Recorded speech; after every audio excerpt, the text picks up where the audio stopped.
Welcome to the deep dive.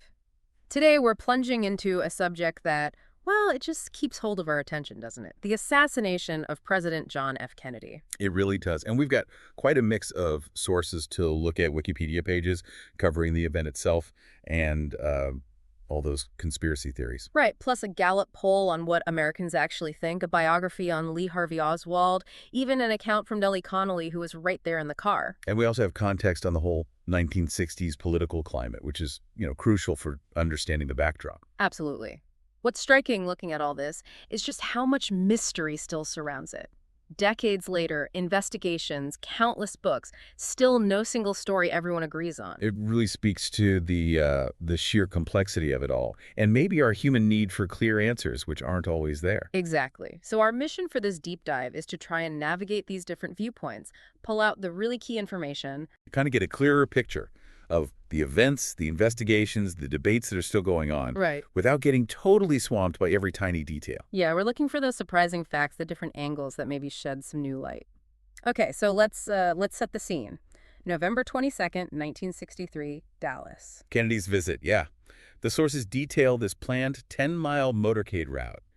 It was designed, really, for maximum public visibility. Even though there were some prior concerns, I read about that incident with Adlai Stevenson being spat on in Dallas not long before. That's right. So there were underlying tensions, definitely. But the sources also stress that Kennedy actually got a really warm reception that day. Big, enthusiastic crowds. Such a stark contrast to what happened just moments later. So the motorcade goes through downtown, turns onto Elm Street, passing the Texas School Book Depository. And that's when Nellie Connolly, the First Lady of Texas, leans over to President Kennedy. She said something like, "Mr. President, you can't say Dallas doesn't love you, right?" Essentially, yes. Her exact words, according to her account, were, "Mr. President, they can't make you believe now that there are not some in Dallas who love and appreciate you, can they?" And his reply, "No, they sure can't." His last words. Chilling. Incredibly poignant detail, especially coming from her direct account. And then, seconds later, shots ring out in Dealey Plaza. Yeah, the Wikipedia entry mentions something like 80% of witnesses recalled hearing 3 shots. And the Warren Commission also landed on 3 shots, didn't they, with the second and third close together? They did. But initially there was just chaos. People thought it was firecrackers, maybe a car backfiring. Total confusion. Nellie Connolly's perspective here is really powerful, though. She was adamant, wasn't she? Absolutely adamant. She always maintained that 2 distinct shots hit Kennedy and a third hit her husband, Governor Connolly. Which directly challenges the Warren Commission's whole single bullet theory. Completely. The idea that one bullet caused all those wounds on both men. Her sticking to her story, right until she died, well, it's a big reason why skepticism about the official version persists. It shows how personal experience can clash head-on with official findings. Okay, so the shooting happens. What's the immediate timeline? Kennedy arrives at Parkland Memorial Hospital very quickly, 12:38 p.m. Central Time. And the prognosis was immediate. Tragically, yes. His personal physician, Dr. Berkeley, saw right away there was no chance. He was pronounced dead at 1 p.m., only half an hour after the shots. And then Walter Cronkite's announcement, an unforgettable moment for anyone who saw it.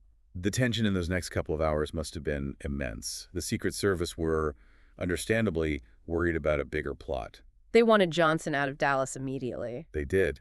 But the sources say Johnson refused to leave, first without confirmation Kennedy had died, and then he insisted on waiting for Jackie Kennedy and the president's body. There was also that dispute over the autopsy, right? Jurisdiction issues. Yeah, a significant one. Yeah. Presidential assassination wasn't automatically a federal crime then.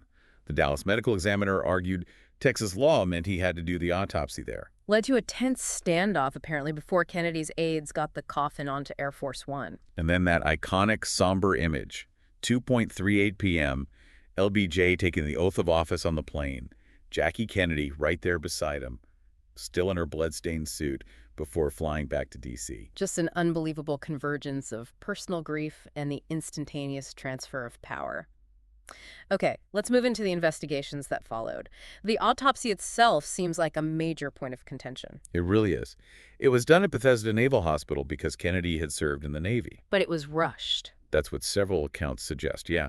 The Wikipedia entry notes pressure from the family, from White House staff to get it done quickly. Yeah. And that haste, well, it's definitely fueled questions ever since. And then there's the whole issue of the missing brain. Right.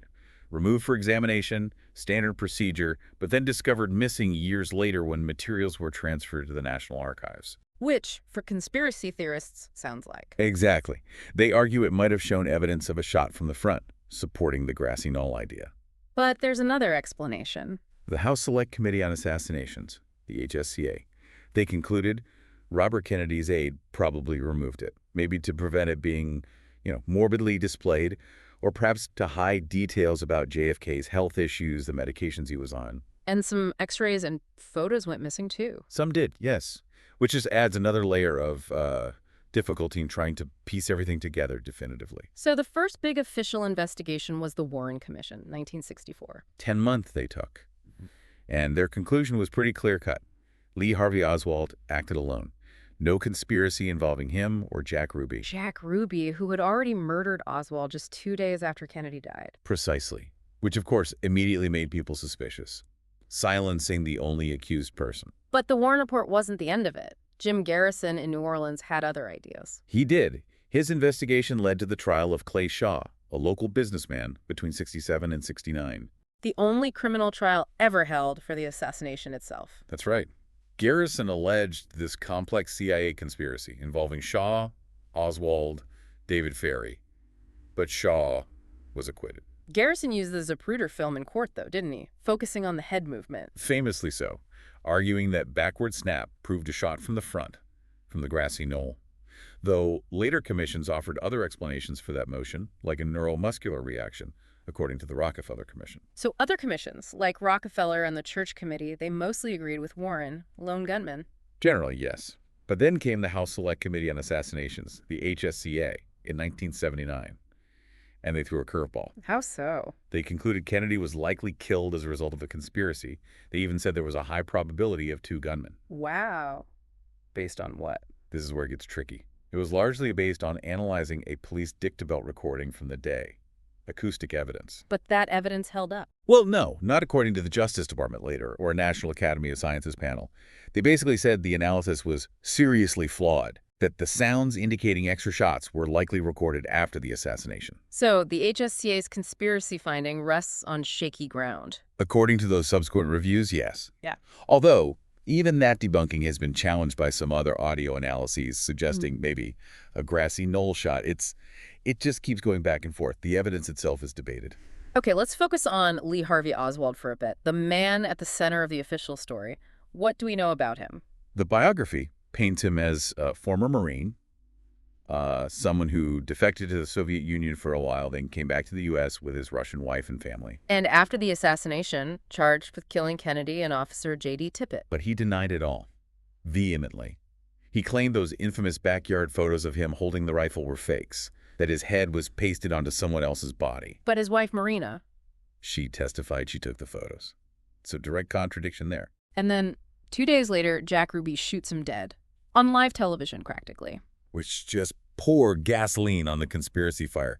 No trial for Oswald. No chance for him to tell his side, whatever that might have been. The sources also mention his activities in New Orleans before Dallas, the Cuba connection. Yeah, he tried to start a chapter of the Fair Play for Cuba Committee.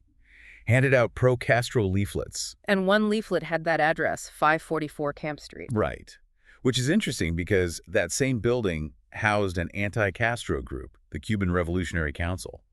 And it was near the office of Guy Bannister, another anti-Castro figure, private investigator. Were there claims Oswald was connected to Bannister? There were allegations, yeah. Seen in the office, maybe filled out an agent application, but the HSCA didn't find them credible, citing contradictions, lack of proof. It's murky. And he knew David Ferrie from the Civil Air Patrol back in the 50s. Ferrie, who Garrison later accused. Another connection that fuels speculation. All these threads, plausible or not, they feed into the vast web of conspiracy theories. And it seems like belief in some kind of conspiracy has been the majority view for a long time. The Gallup poll data is really stark on that. From the mid-70s to the early 2000s, consistently around 75–80% of Americans believed it wasn't just Oswald. Has that changed much? It dipped a bit, down to 65% in 2023. Still a solid majority, though. And interestingly, the poll suggests that among those believers, suspicion towards the federal government itself, CIA, FBI, might be growing compared to, say, a decade ago. That's a fascinating shift. And the sheer number of theories. It's staggering.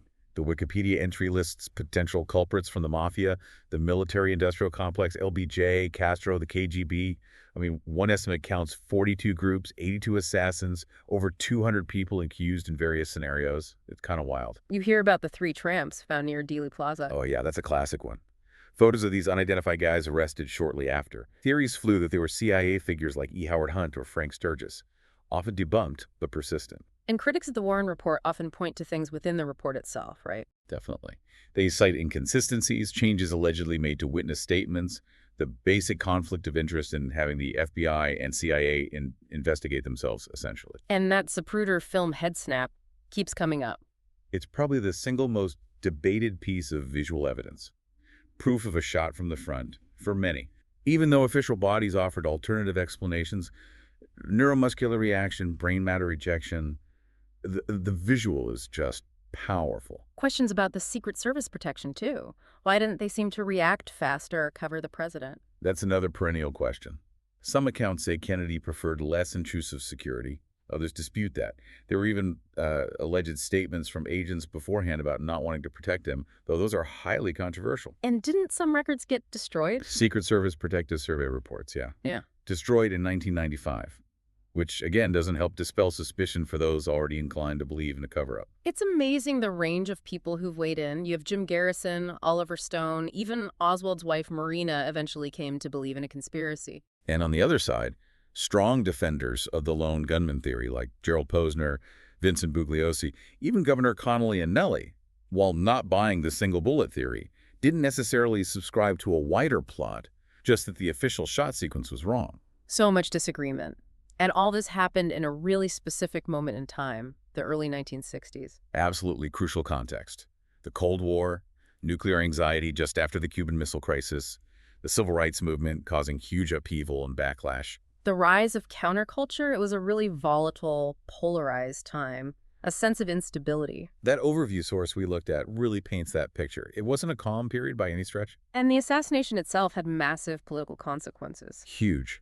Johnson's Let Us Continue speech, pushing through the Civil Rights Act in '64, partly as Kennedy's legacy, the 25th Amendment clarifying presidential succession. And symbolic things, too, like renaming Cape Canaveral to Cape Kennedy for a while, the Kennedy $50, the Kennedy Center. Exactly, and major changes to Secret Service procedures and funding, obviously. Culturally, it was immense, too. It sort of cemented the Kennedy myth, didn't it? It really did, and created that shared generational marker. Where were you when you heard?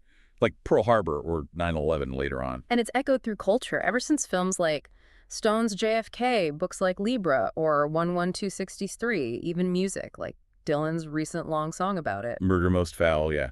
It just endures in the collective imagination. And the physical reminders are still there. Dealey Plaza itself, the 6th floor museum in the Depository Building. Kennedy's gravesite at Arlington with the eternal flame. Even artifacts like the catafalque he lay and stayed on, or Jack Ruby's gun being sold, the Dallas coffin being disposed of at sea. These tangible links remain. Plus, the documents are still coming out, right? The JFK Records Act? Yeah, that mandated release back in '92. There's been ongoing declassification, including a big batch mentioned in the sources, over 60,000 documents just recently in March 2025. So the story is still, in some ways, unfolding. So wrapping up this deep dive, it's just undeniable that the JFK assassination remains this deeply contested, unresolved event. Absolutely. You have the Warren Commission saying one thing, the HSCA suggesting another, and public opinion largely siding with suspicion, with the idea of conspiracy. The impact on America was and is profound. And it's a powerful reminder of how hard it can be to establish historical truth, isn't it? Conflicting witnesses, flawed memories, lost evidence, passage of time. All of it plays a role. Human error, potential bias, just the sheer complexity of a chaotic event. So maybe a final thought for our listeners to chew on. With all these enduring questions, and with new documents still emerging, what other perspectives might still come to light? It makes you wonder, doesn't it? How might our understanding of this pivotal moment shift again, considering that mix of politics, individual actions, and this ongoing search for answers? Something to think about. Indeed. Thanks for joining us for this deep dive.